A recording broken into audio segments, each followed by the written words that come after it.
आपला टॅक्सचा पैसा ना शाळा बनवण्यात जात आहे, ना एज्युकेशन सिस्टीम सुधारण्यासाठी जात आहे, ना मिड डे मील मध्ये जात आहे, ना रोडा बनवण्यात जात आहे. मग आपला टॅक्सचा पैसा जात कुठं आहे?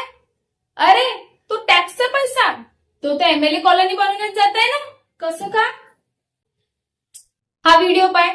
यामध्ये जो अपार्टमेंट दाखवलाय ना तो कोणत्या दुसऱ्या देशातला नाहीये, तो आपल्या भारतातल्या झारखंड इथला आहे. 43 एकर जागेत 216 करोड मध्ये बनलेल्या जागेत जवळपास 70 बंगले आहेत, ज्यात एक बंगला बनवायला जवळपास 3 करोड रुपये लागले. अच्छा, म्हणजे स्पेस टेक्नॉलॉजी युज करून रोड बनवली म्हणते, ते रोड इथं आहेत का? हो, तसंच समज आता. आपली सरकार खोटा दावा थोडी ना करते. आपणच मूर्ख आहोत, आपल्याला समजत नाही. स्पेस टेक्नॉलॉजीचा उपयोग तर झालाय आणि आपल्या टॅक्सच्या पैशाचा पण पूर्ण उपयोग झालाय.